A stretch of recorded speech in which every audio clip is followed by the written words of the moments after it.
Hey, welcome! Today, we're jumping into an ancient story with a lesson so sharp and so relevant it feels like it could have been written this morning. We're talking about the classic fable of the lion and the three bullocks. And we're going to start right here, with this one single idea. Honestly, this sentence is the key to the whole thing. It really sets the stage for everything we're about to unpack. Just let that sink in for a second. A predator's dinner bell.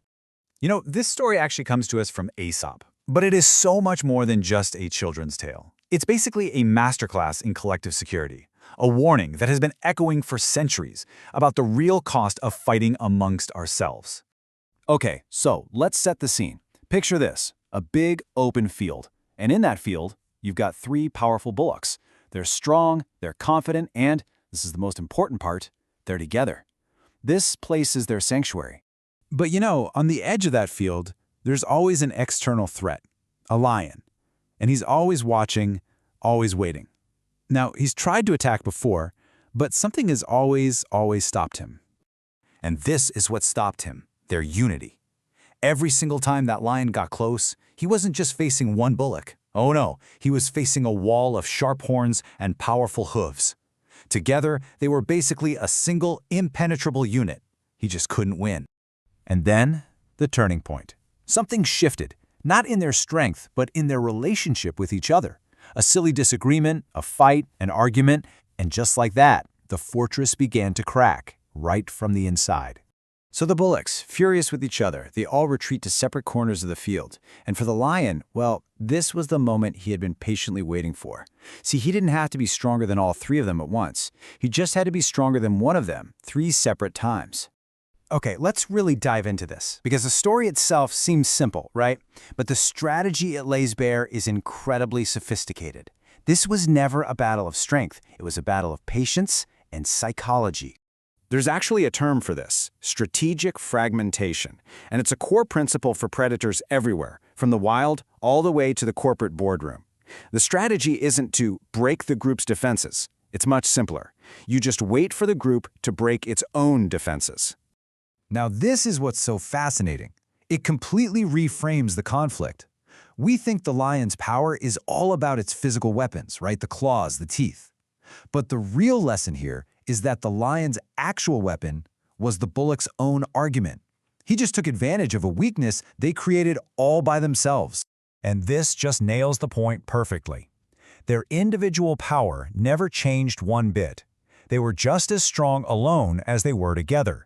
What they lost was their connection, their closeness. Their real power was never just in their horns. It was in the formation those horns created. So let's pull this ancient story right into today, because it's basically a mirror for our modern lives. The field, the bullocks, the lion, these are all just metaphors that are playing out around us every single day. So let's make this personal for a second. I want you to really think about it. Who's in your herd? Is it a family member, a close friend, a colleague you trust? Is there anyone you've pushed away into a corner because of a fight that, looking back, seems kind of small now? And this question gets right to the heart of it all. What is it about our ego that makes that temporary feeling of winning an argument seem more important than the long-term safety of sticking together? It's a really dangerous trade-off when you think about it. And finally, what's your lion? It could be anything, a looming deadline at work, a business competitor, a financial crisis, maybe a health issue. These external pressures, they don't care about our internal fights. In fact, they thrive on them. They're just waiting for an opening. Look, just recognizing this pattern is the first huge step to building a defense against it. Because the crucial point here is that this isn't just some old fable. It's a fundamental pattern of vulnerability that just repeats itself over and over again. And this table here lays it out perfectly. On a personal level, a family disagreement leaves you totally alone to face a crisis.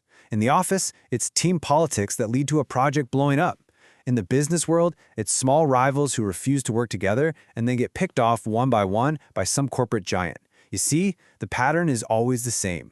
The quarrel creates the opportunity for the predator.